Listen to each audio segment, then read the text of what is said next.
Oui, et là quoi etinga makanga vana na die un ezabolingo. Ezabolingo le kwa liboso ezabolingo nalingaka die makasi et palingaka nga et on fait bolingo na biso yango. Et puis so baloba pona die aza star bomengo non ezabomengo te. Bomengo nzambe mutapesaka. Et mutu nyonso pe so balingi so aza makasi ne ekokomela ye. Nalingaka die na bolingo ya solo to vanda.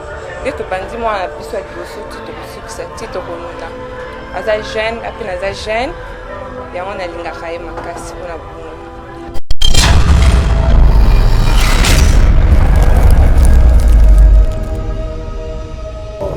Donc la nouvelle va pour la batte malanganga moi ça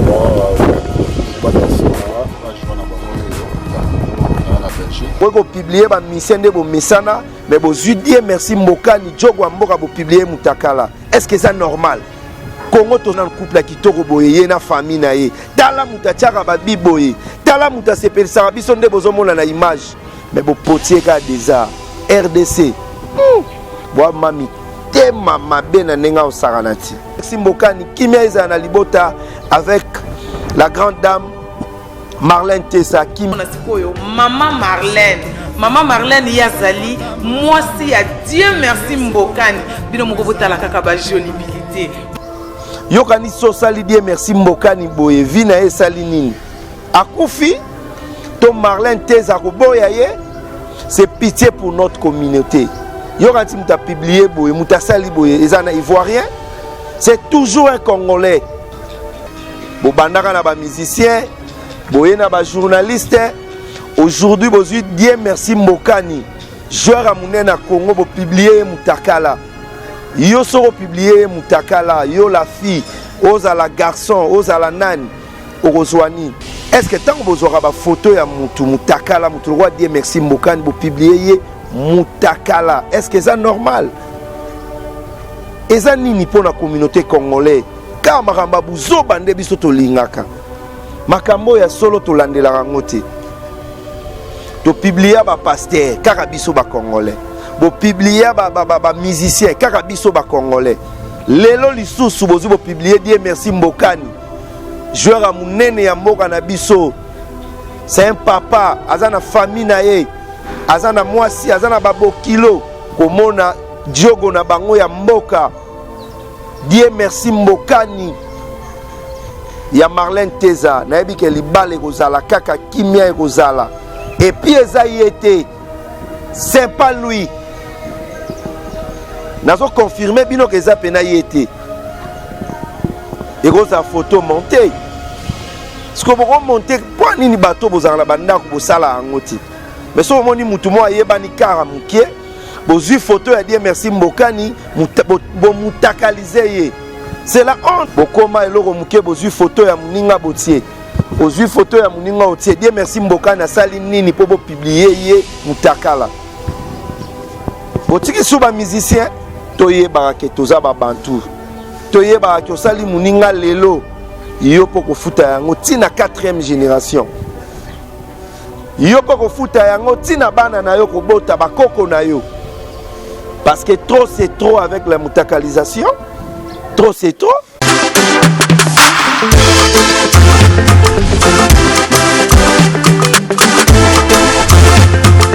donne-nous tout ce qu'il y a de meilleur. Nazali Soussou Na Mikabi chose simple qui et on est né il est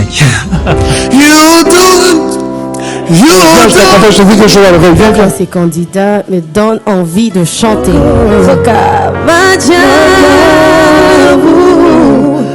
Sa bonté nous établit avec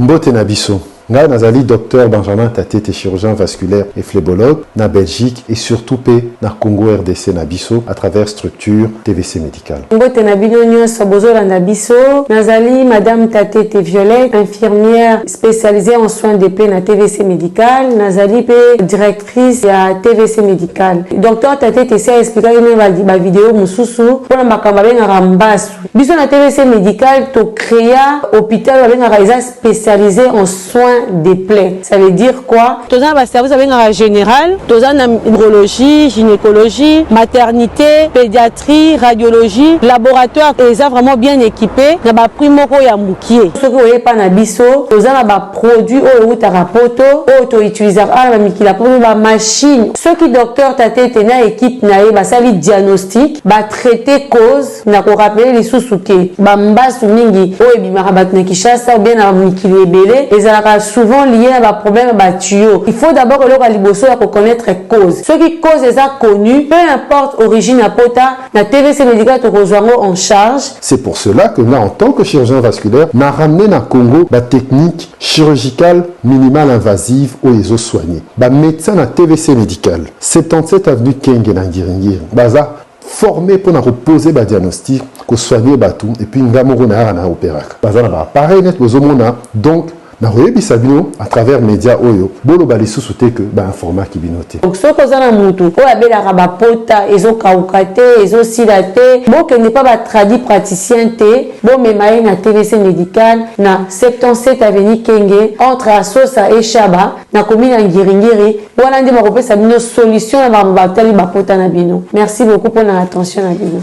Donc boyebi très bien maintenant ce que ça veut dire mbasu ba bois qui la ramoté ezali maladie. Et du nouveau à Kinshasa, le complexe hôtelier Tremplin Royal sous Kanamasolo. Vous qui désirez passer des nuits inoubliables, l'hôtel Tremplin Royal vous offre un service de haute qualité, de chambres modernes répondant aux standards internationaux, salons et salles de bain bien équipées. Votre sécurité est assurée, les portes électroniques et même un coffre-fort dans la chambre.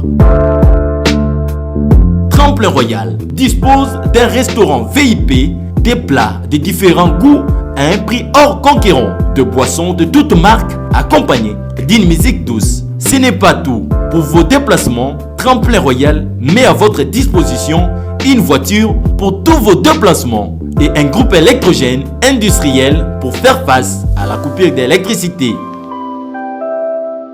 Pour vos cérémonies de mariage, de collations, spectacles et autres événements, Tremplin Royal met à votre disposition une salle de fête de 300 places avec un décor de couleurs selon votre choix.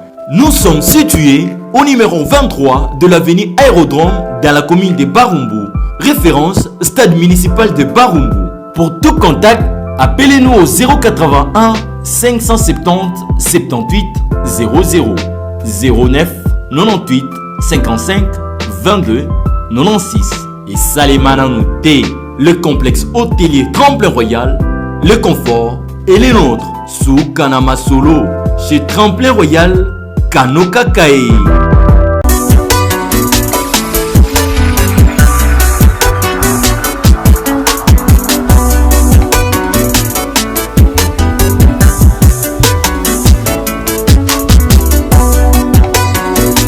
Que Fernando Still en tant que coach, j'avais jugé bon d'améliorer encore, de donner à notre client cette excellence, cette propreté, et puis de se rapprocher pour voir tout ce qui peut être comme problème de cuir chevelu à cause des défrisages, à cause des colorations, à cause des soins, à cause de maladies, à cause de médicaments. Et bien, nous on est là, on est mis placé pour regarder et puis faire l'expertise de cuir chevelu et puis vous canaliser sur des produits qui pourront encore vous aider à récupérer vos cheveux. Donc on est soumis là à Toulouse, on est à Toulouse, donc au centre commercial de Saint-Georges, juste pas trop loin du magasin de la Coste. Donc nos habitués, je sais très bien qu'ils vont nous localiser facilement. Et puis après le numéro de téléphone sera juste quelque part là pour arriver à nous appeler si vous n'avez pas vraiment avec le confinement, vous avez du mal à se déplacer. Le numéro de téléphone sera juste quelque part là. pour que vous appelez. Et on pourra aussi vous conseiller à distance pour vous donner un peu quelques menus qui pourra faire de façon que le cheveu soit en bonne santé. Mais pour la penga idéologie, il y a ceux qui a salon na biso et à la éducation ya je veux dire que la coiffure est liée avec la santé et puis tout ce qu'on fait malheureusement dans la coiffure afro, il y a beaucoup de produits qui sont transmissibles.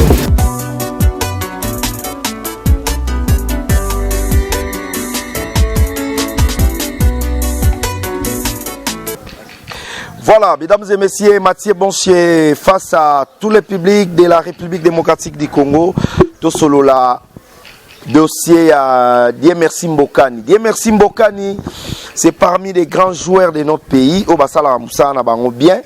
Mbokani a betarabale na bien. Mbokani a parmi les grands, les espoirs ya Congo, les icônes na Itali football.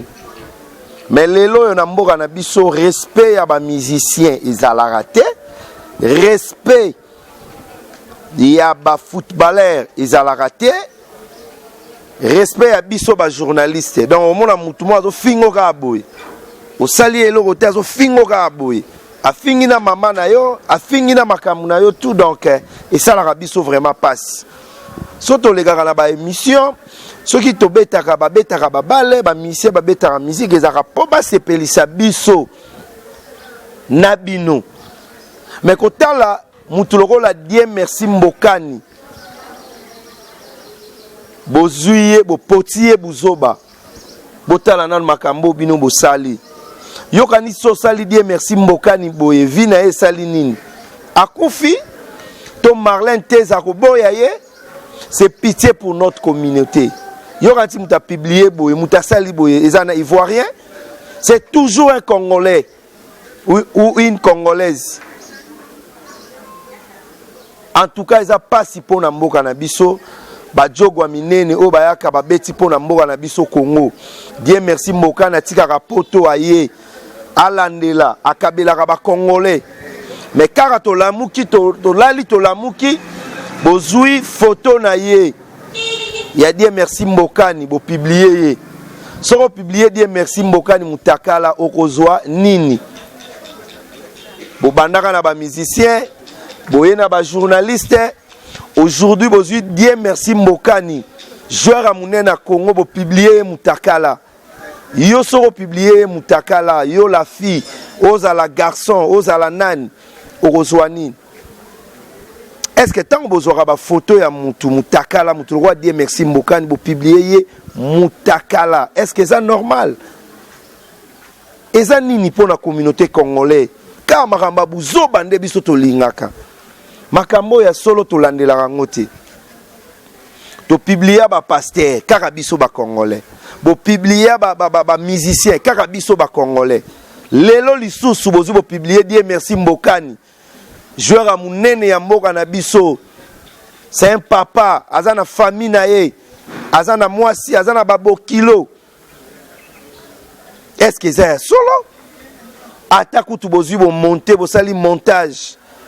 Dieu merci à sa responsable. Tous arabes bantou, nous là des Congolais, toi bantou. Tous arabes blantés, cher internet. Tous arabes blantés. Est-ce que mitakala ya batunios foi mon anaka na télévision? Mitakala ya batunios foi botera anaka na internet.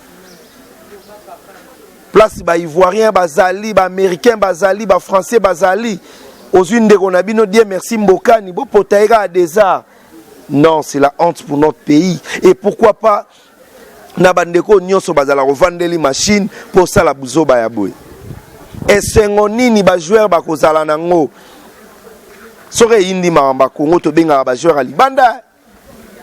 Sore indi na Congo to benga ba joueur ya Libanda. Mais lelo bo publier ba journaliste ba victime. Bo publier ba musicien. Qu'est-ce que Dieu merci Mbokani a fait? Asali nini? Soki pe yo za mwasi muto sali yango. Olia mbongo na yete. Donc osali yango po kitisa ye. Eza soni po na mboka na biso. Nazui ba pele ya bandeko ebele. Malela de Londres les champions a bengi. Kingston Sono le boss abengi, Alfred Adi Misaka abengi, Papa na Matou Junior Matou Idol abengi. Pour notre dossier à Dieu merci Mbokani. C'est la honte pour notre communauté. Toromo linga mitakala trop. Yango moni toza bloqué. Yango moni belé zo simbate na tantine mo abenga lobi bisoka ba congolais nde toza mutema mabe Mathieu. Yango moni peut-être to souffraka. Yango moni peut-être ma belé zo simbate. O moni nga la gafé. Au lieu de conseiller nga bando finga mama nga, qu'est-ce que mama nga sali na ma oyo? Est-ce que to simba micro poto finga bo finga tiba mama na biso? Tala lelo bozui Diogo Mboka. Bien merci Mboka ni ba publier mutakala. Et ça li vraiment passi. Donc ba congolais baza ebele ope ba koloba, ba ope baza na kanda komona Diogo na bango ya Mboka. Bien merci Mbokani. Ya Marlène Teza na yebi ke libale kozala kaka kimia kozala et puis eza yete c'est pas lui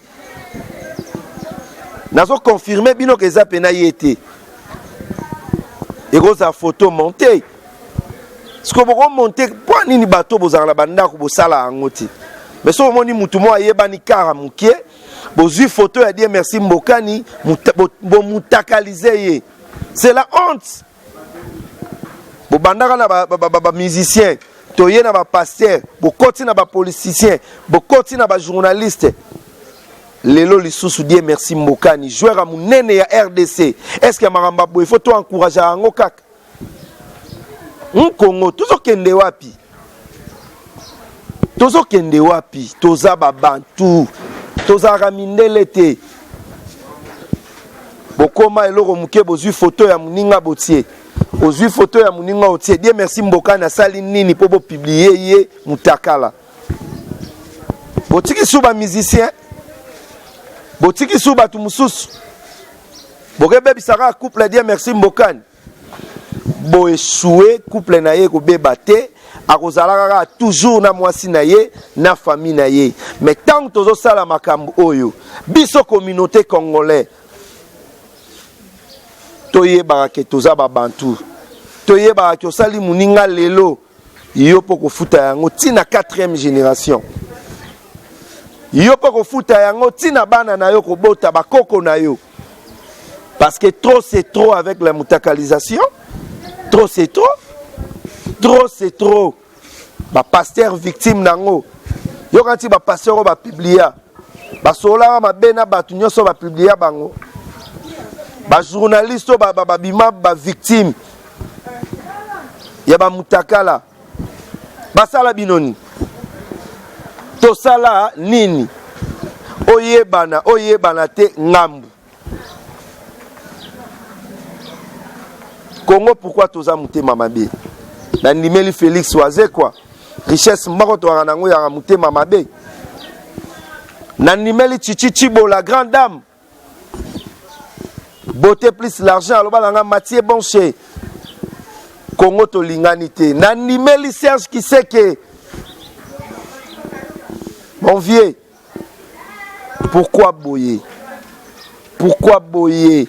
Na ba fiba kolela, bazo regretter. Ba bene qui fia ba bengi aigle jaune, ba Gladys Ngoya aigle jaune ba bengi. Ba Patricia Chungu yango mona la muki 5h le la salle émission. To solo la même communauté congolais, ba musicien, ba joueur, ba journaliste, ba tout ba les gars ba télévision, ba za ba frère na biso, ba za ba sœur na biso. Lelo soko publier rozwa nini? Lelo soko publier rozwa nini? Le ya dimbi mama social. Lelo soko publier rozwa nini? Angel Nyota. Dieu merci Mbokani, asali nini? Mwana ya batu asali nini bota na ndenge mutabe tarabali na ye bota la couple kitoko boye Dieu merci Mbokani na mwasi na ye Marlène Teza bota la na couple kitoko boye bolingo kabola bango bolingo kabola couple oyo affaire mutakala trop c'est trop na mena Dieu merci Mbokani te soki yo muto monte yango nzamba kosunga yo pe akomona yo yo muto sali makambo oyo le Ferlandaise bien to sigalo na pesi yo bambote ebele soki yo muto sali makambo oyo o publier die merci mbokani mutakala nzamba komona yo mais nazo signaler bino et je confirme avec force ce n'est pas le Dieu merci mbokani ils ont montage Dieu merci mbokani aza parmi ba joueurs oyo bazalaka très très correct très correct alandaka ba ambiance te akotaka ba bar telo yenge tunde to mona ba joueur mususu bilingalinga ezalaka pete aza droit yango nzamba pambola ye ba Oscar Maritu ba sepeli te na acte ba trésor mputu ya gaga parce que ya Baudry Bolanga bengi nga bi Mathieu Bonche tour asiliki ba chancel Mbemba de Midie ba tomboki Soroza Mwasi Soroza Mobali oyo sali boye nzamba kofuta yo parce que ba joueur ka ba chancel na biso oyo ba tour emada ya gaga na biso oyo bango nde ba memara biso ba ti to sepeli ba wo to tika marambo oyo s'il vous plaît Dieu merci mbokani c'est un talentier asa parmi ba icône ya mboka na biso na maramba bale mais pourquoi vous publier mutakala nazana kanda mabe Mathieu Bonche très fâché pour le comportement ya ba congolais boko ko publier ba misende bo misana mais bo Dieu merci mbokani jogwa mboka bo publier mutakala est-ce que c'est normal Congo tozo kende wapi na faire mutakala na mana kanda mais Dieu merci mbokani kimia eza na libota avec la grande dame Marlène Tessa kimia ezala na ebike eza faire ya soni mais courage Congo toza vraiment mitema mabe tala na couple kitoko boye ye na famille na ye tala muta tiaka ba biboye tala muta sepelisa biso nde bozomona na image mais bo potier ka déjà RDC bo mami tema mabe na nenga osaranati hein boza vraiment mitema mabe sa mkunkule nécessaire drapeau ya mboka oyo nana sepelisa biso ba die merci mbokani te ba trésor mputu ya gaga te yo nani opotaye des arts Tracy Mbelenga a toujours en colère to sepeli na idéologie ote ndeko luka musala musu ya osala yebaka ke toza ba bantu toza ba congolais te à suivre courage à Dieu merci mbokani Marlène Tessa merci